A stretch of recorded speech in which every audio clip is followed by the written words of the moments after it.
must mama daughter de. Henny atma daughter de. She is my daughter de. Alexander daughter de. He must mama daughter de. Henny atma daughter de. He must mama daughter de. My name is Hubert Devnish.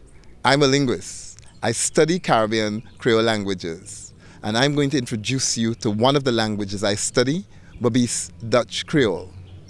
It is a language that my great-grandmother would have spoken, and we're going to meet that language through the last known speaker of that language, Mrs. Bertha Bell.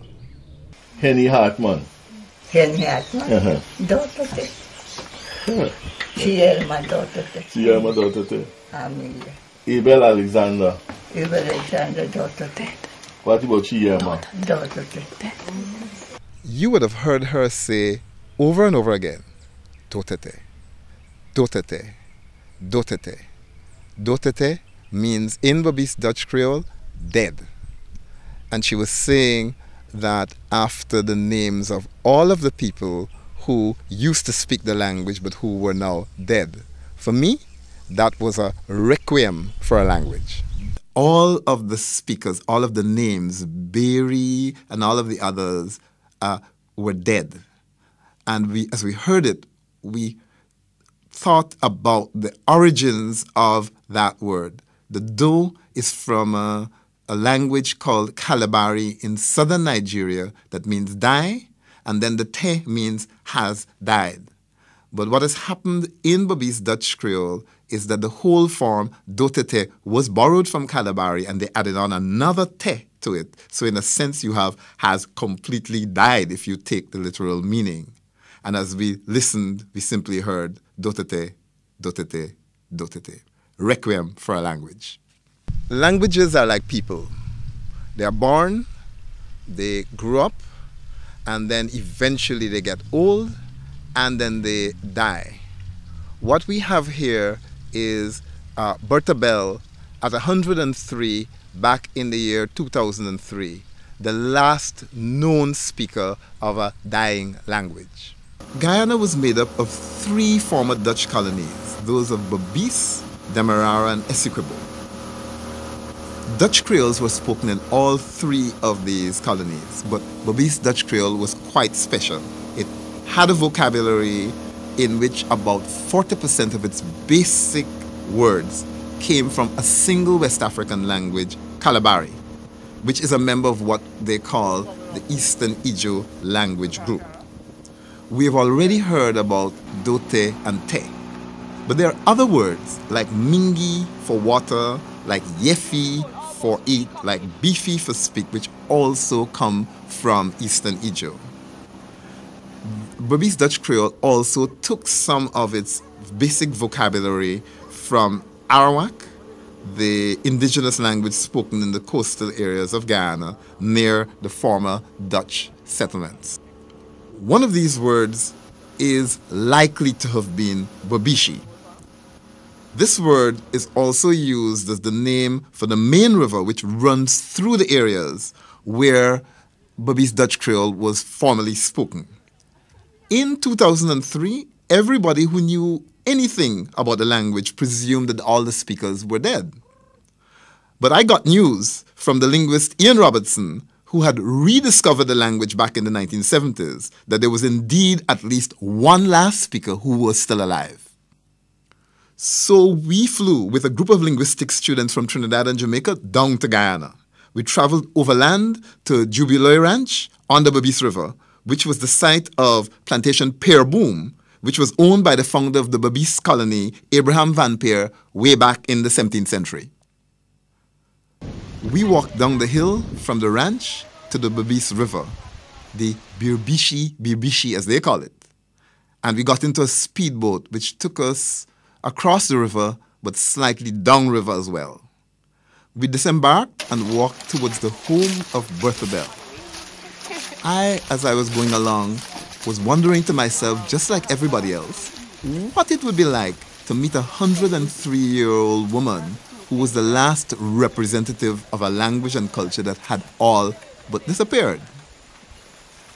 As we go along, you see the house to the right, which is the house of her children and grandchildren. We pass it and we duck under some wire and approach her house. We are going to meet this language through its last remaining speaker. What say you are now? My name Ian Robertson. Robertson? Mm-hmm.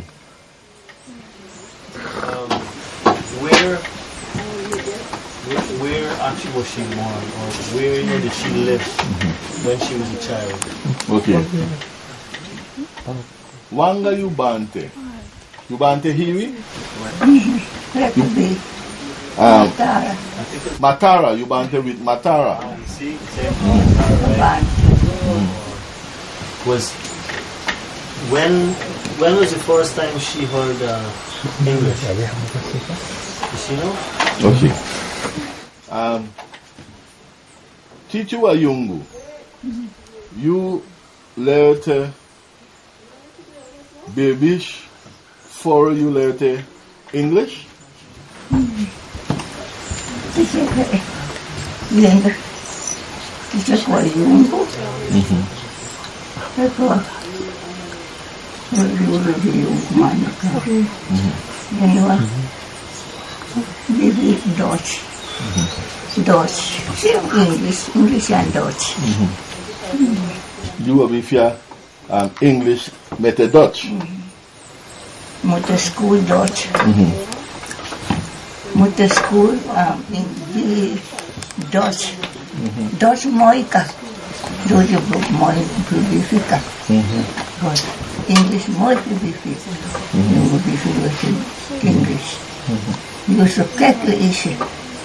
How would you say the dogs eat the fish in Dutch Creole? Dog eat fish. A fragment you, Hosuma beefy, the dog eat the fish in a Creole. Yeah. Under your fear? The fishy. Fishy. And if you want to say the dog eat the fish yesterday. Okay, so Guess what? The dog eat the fish. the fishy. The dog yesterday the fish. The dog might eat fish. How do you say that in Dutch? Huh? The dog might eat some fish. Might eat fish. Might eat yefi the fish. How am I yefi the fish? What man you bante? That's a bante December. You bante December? Plenty. Olipadog. What's enough dog? Musha Honda. Mucho Honda. Musha Honda. Mucho Honda.